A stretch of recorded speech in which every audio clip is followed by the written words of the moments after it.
Hello दोस्तों, मैं हिमांशु कुमार। आप सभी लोगों का स्वागत है हमारे चैनल कॉमिक्स हीरो पर। दोस्तों, हमारी आज की कॉमिक्स है हत्यारी ट्रेन का पार्ट 2। तो चलिए दोस्तों, शुरू करते हैं इसे। विक्टर ने सीढ़ी छोड़ दी। थप। फिर एक एक करके नीलू और सुशील भी नीचे उतर आए। संभल कर नीलू। आह। थप। सीढ़ी ऊपर खींच ली गई। है करीम, लगता है अब कोई नहीं उतरेगा। चुपचाप देखते रहो। अगर उन्होंने हमारी योजना में कांटा बनने की कोशिश की तो जिंदा नहीं रहेंगे। ड्राइवरों को योजना की जानकारी देकर ट्रेन की गति 55 किलोमीटर प्रति घंटा करवानी होगी, ताकि अलग हुए डिब्बों का परिणाम कुछ ही क्षणों में पता चल सके। उसके बाद हम गार्ड के पास चलेंगे। यह काम तो इंजन की छत पर पहुंचकर मैं अभी कर देता हूँ। उधर बरसों से बंद पड़ी शुगर मिल के निकट ब्लैक बेल्ट, दिलावर और बिज्जू को बेसब्री से ट्रेन के वहां पहुंचने का इंतजार था। ट्रेन आने में 45 मिनट शेष रह गए हैं। कुछ ही देर में पहले ट्रॉली इधर से निकलेगी, जिसका काम पटरियों के सुरक्षा संबंधी नियमों को पूरा करना है कि कहीं से पटरी टूटी फूटी तो नहीं है। उसके आधे घंटे पश्चात ट्रेन गुजरेगी, लेकिन हमारा काम ट्रॉली के क्रॉस होते ही शुरू हो जाएगा। Okay boss. कुछ देर बाद अचानक बिरजू दूर देखता हुआ चीख उठा, दिलावर, शायद ट्रॉली आ रही है। ओह हाँ बॉस, ट्रॉली आ रही है। क्या? सचमुच ट्रॉली है? लेकिन इतनी जल्दी? क्या चक्कर है? खैर, जल्दी से आसपास कहीं छिप जाओ, हरी अप। और वह ट्रॉली उनकी निगाहों के सामने से गुजरने लगी, जिसे दो गैंगमैन साथ तेजी के साथ आगे की ओर धकेलते चले जा रहे थे। दिलावर, अगर इन गैंगमैनों को यह इल्म हो जाए कि हम लोग यहाँ ट्रेन को लूटने के लिए मौजूद हैं, तो क्या होगा? होना क्या है, बेचारे अपनी जान से हाथ धो बैठेंगे और क्या। खामोश रहो। ट्रॉली क्षण प्रतिक्षण दूर होती चली गई, और फिर एक समय ऐसा आया कि वह बिल्कुल ही दिखनी बंद हो गई। और इधर ब्लैक बेल्ट यह देखते ही चीख पड़ा, हरी अब दिलावर, और औजारों का थैला लेकर तुम बिज्जू के साथ उखड़ी हुई पटरी की तरफ जाओ। मैं कांटा बदलने के लीवर को काम करने के योग्य बनाता हूँ। समझ गया बॉस? झाड़ियों में छिपा औजारों का थैला निकालकर दिलावर बिज्जू की तरफ लपका। ओह, केवल आधे घंटे में हमें 3 टूटी पटरियां कसनी है। सिर्फ आधा घंटा। उधर ब्लैक बेल्ट लीवर में तेल डालकर उसे काम करने के योग्य बनाने की पुरजोर चेष्टा कर रहा था। उफ। इसी एक लीवर पर हमारी सारी योजना टिकी है। किर्र किर्र। और कुछ ही मिनटों की मेहनत के पश्चात खट। उधर बिज्जू और दिलावर पसीने पसीने हुए फिर पटरी को यथास्थान डालने के पश्चात फिश प्लेटों तथा नट बोल्टों की मदद से दूसरी पटरी के साथ कसने लगे। हे भगवान, अभी 2 पटरियां कसनी और बाकी हैं। जल्दी करो दिलावर, केवल 20 मिनट बाकी हैं ट्रेन आने में। आह। धड़ाक। और अंततः वे कामयाब हुए थे। बिज्जू ने किसी कंप्यूटर की तरह उस पटरी को भी नट बोल्टों की मदद से कस डाला। केवल 10 मिनट। और इसी प्रकार जब वे तीसरी पटरी को कसने का काम कर रहे थे, एकाएक वातावरण में ट्रेन के इंजन की विसल गूंज उठी। पौ, पौ, आएं। ट्रेन आ रही है दिलावर, जल्दी करो, बस एक नट कसना बाकी है। जबकि उधर 7वें डिब्बे पर लटके करीम और सुक्खा। हेलीकॉप्टर आगे जा चुका है। विस्फोट करने का समय हो गया है सुक्खा। इससे पहले कि वे लोग भागकर इस डब्बे तक आ पहुंचे, हमें डिब्बों को अलग कर देना है। जल्दी से छत पर पहुंचो, क्विक। अगले ही पल दोनों छत से जा चिपके थे। दोनों कर क्या रहे हैं? मेरे 3 गिनते ही बम ब्लास्ट कर देना। यस। 1 2 3 ब्लास्ट। धूम। और सुक्खा एक एक कर सभी बटन दबाता चला गया। धड़ाम धड़ाम धड़ाम।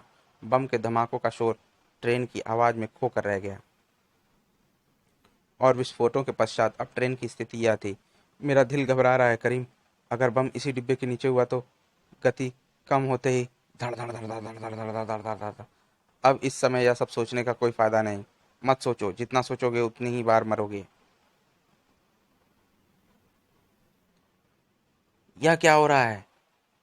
वे लुटेरे हैं, उन्होंने अमूल्य मूर्ति वाले डिब्बे को अलग कर लिया है। लेकिन यह जानते हुए भी हम कुछ नहीं कर सकते। हाँ, उन यात्रियों के लिए दुआ कर सकते हैं जो 7वें डिब्बे के पीछे वाले डिब्बों में हैं। क्या पता बम उन्हीं डिब्बों में कहीं हो। वाकई डिब्बा अलग कर लिया गया था। उधर देखो, शायद लीवर पर ब्लैक बेल्ट खुद उपस्थित है। हाँ, वही लगता है। इसका मतलब योजना का दूसरा चरण भी पूरा हो चुका है। जबकि ब्लैक बेल्ट के लिए यह परीक्षा की घड़ी थी। अगर मैं एक पल के लिए भी रुक गया तो सारा खेल खत्म। और फिर जैसे ही इंजन अपने पीछे के डिब्बों को खींचता हुआ उसके सामने से गुजरा, धड़ धड़ धड़ धड़ धड़ धड़ धड़ धड़ धड़ धड़ धड़ धड़, किर्र, खटाक। और दूसरे ही पल ट्रेन का 7वां डिब्बा शुगर मिल की तरफ मुड़ गया। गोदाम पहुंचते ही डिब्बे में मौजूद सुरक्षित गार्ड्स को ठिकाने लगाना है हमें। अपना रिवॉल्वर बाहर निकाल लो। बेहद फुर्ती के साथ फिर ब्लैक बेल्ट ने लीवर वापस उसी अवस्था में पहुंचा दिया।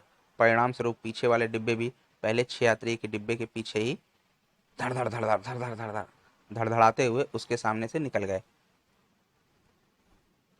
और यह दृश्य देखते ही ब्लैक बेल्ट प्रसन्नता से नाच उठा। हुर्रे हुर्रे, हम सफल हो गए, हम सफल हो गए, बिज्जू दिलेवर सुक्खा करीम, हम सफल हो गए। उधर विक्टर, सुशील और नीलू हैरत से बुत बने खड़े रह गए थे। सहसा विक्टर बोला, गाड़ी की गति इस समय 55 किलोमीटर प्रति घंटा है, जबकि ट्रेन से छूटते ही पीछे वाले डिब्बे की गति काफी कम हो गई होगी और अब वह डिब्बे दिखाई देना भी बंद हो गए हैं। जाहिर है उन डिब्बों में बम नहीं है, बल्कि इन्हीं 6 डिब्बों में ही कहीं है। तुम ठीक कह रहे हो।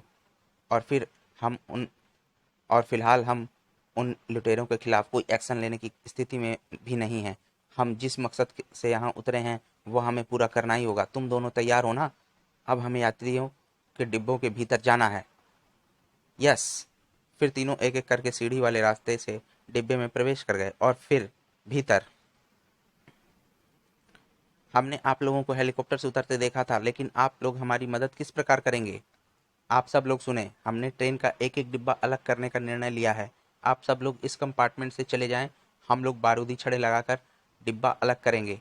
कृपया जल्दी कीजिए प्लीज। विक्टर का आदेश सुनते ही सभी यात्री तेजी के साथ अगले कंपार्टमेंट की तरफ लपके। जल्दी कीजिए प्लीज। नीलू तुम भी उधर जाओ। ओके।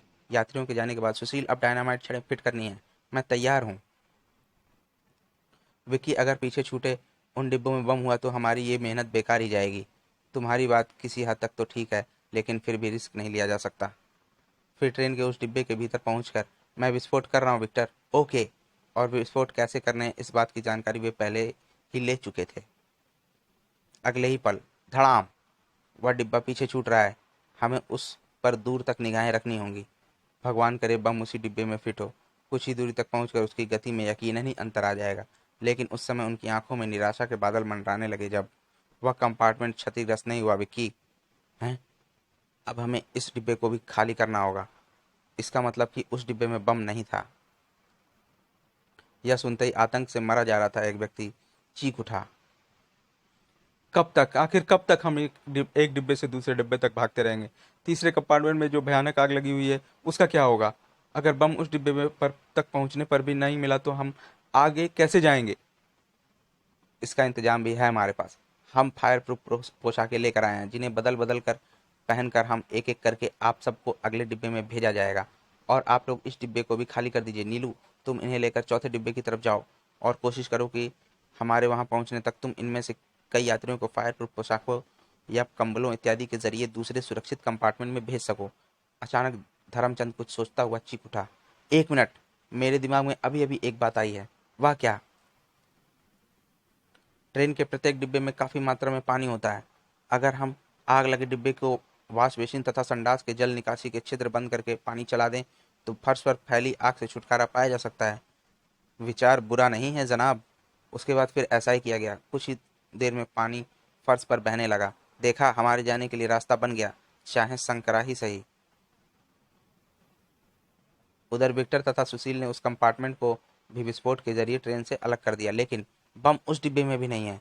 देख रहा हूँ, वापस पिछले डिब्बे की ओर चलो, शायद नीलू अपना काम कर चुकी होगी। और ठीक उसी पल कंपार्टमेंट में लगा रेडियो चीख उठा, कृपया ध्यान दें, विक्टर, सुशील, नीलू, अगर इस आवाज को सुन रहे हो तो ध्यान दें। ओ, हमारे लिए कोई सूचना है। एक बुरी खबर है। अकबराबाद जंक्शन से आधा किलोमीटर पीछे एक पुल पर बिछी पटरी क्षतिग्रस्त मिली है, जिसे आतंकवादियों ने विस्फोट के जरिए क्षतिग्रस्त किया गया लगता है। और अगर ट्रेन उस पटरी पर से गुजर गई तो भयानक दुर्घटना घट जाएगी। वैसे मरम्मत का कार्य युद्ध स्तर पर शुरू कर दिया गया है। हम एक एक क्षण की रिपोर्ट आपको देते रहेंगे। ओह नो विकी, अब क्या होगा? मेरी तो खोपड़ी काम नहीं कर रही। ट्रेन कुछ ही देर में अकबराबाद पहुंचने वाली थी, लेकिन अगर मरम्मत का काम सही वक्त पर पूरा ना हो सका तो भगवान ही इस ट्रेन का मालिक है। तब तक नीलू भी भाग कर वहां पहुंची। सभी यात्री डिब्बे डिब्बे दूसरे डिब्बे में पहुंच गए विक्की। और अब अरे, तुम लोगों के चेहरे पर हवाइयां क्यों उड़ रही हैं? अभी अभी रेडियो पर बताया गया है कि आगे की पटरी क्षतिग्रस्त है और इस रास्ते पर केवल यही एक पटरी है जिस पर की ट्रेन चल रही है। ना जाने क्या होने वाला है। क्या?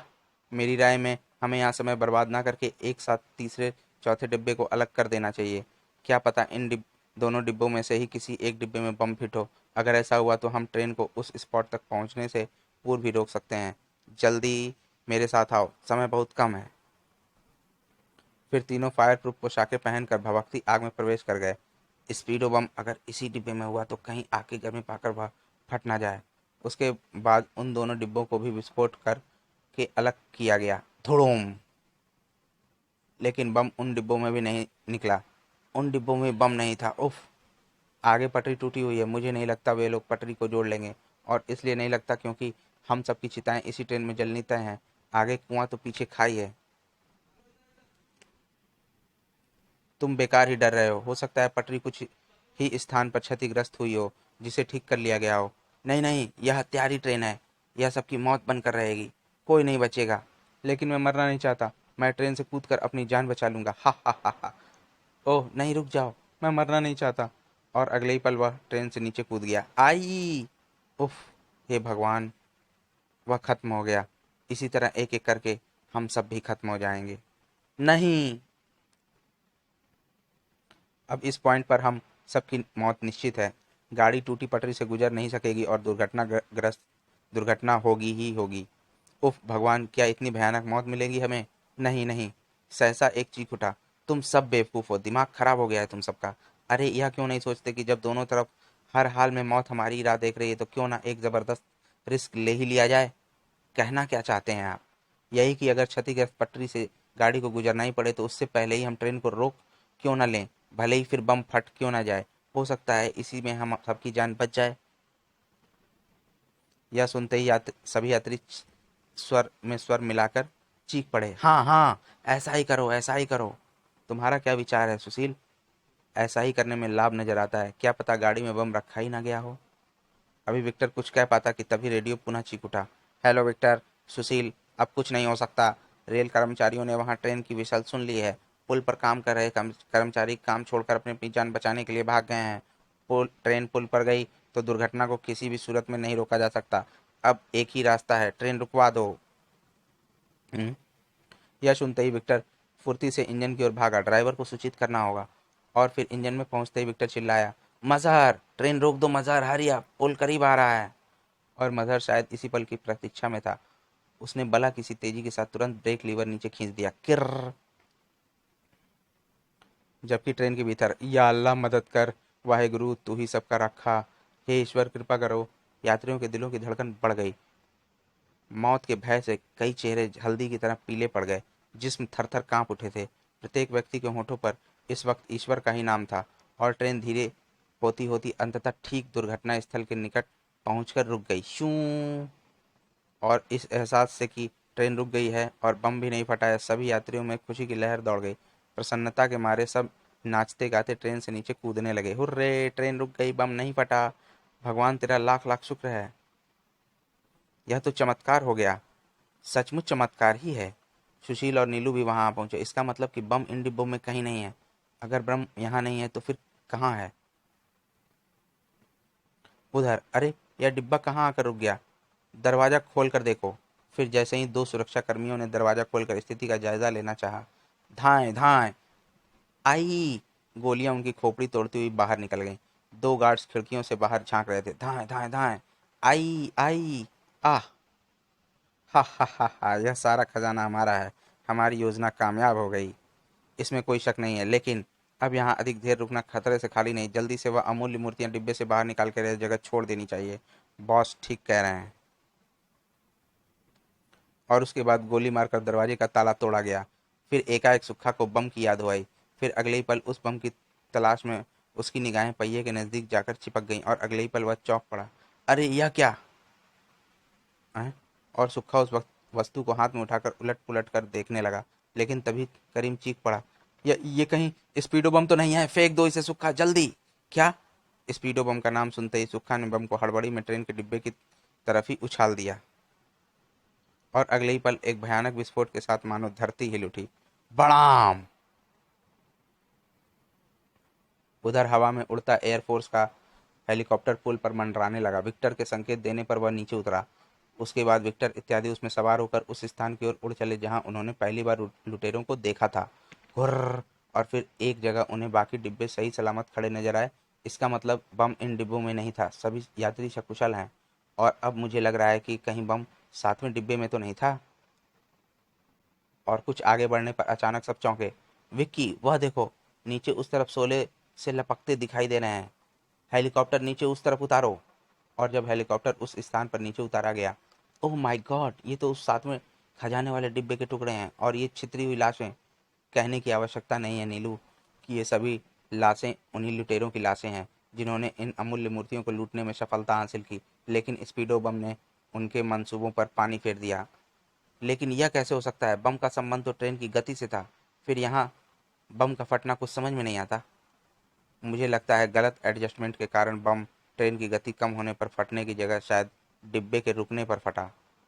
ऐसा ही हुआ होगा। और इस प्रकार राजधानी सुपर डिलक्स पर एक्सप्रेस पर मंडराता हुआ वो भयानक खतरा समाप्त हुआ जो ईर्ष्या व द्वेष के कारण उत्पन्न हुआ था। किसी ने सच ही कहा है, ईर्ष्या क्रोध की जननी है और क्रोध पागलपन की निशानी, जिसमें बहकर कोई भी व्यक्ति जॉन बनकर दूसरों के लिए मुसीबत खड़ी कर सकता है। तो दोस्तों, हमारी ये कॉमिक्स यहीं पर समाप्त होती है। ये कॉमिक्स कैसी लगी आप हमें कमेंट सेक्शन में ज़रूर बताएं। तो चलिए दोस्तों, मिलते हैं अब हम अगली कॉमिक्स में। धन्यवाद।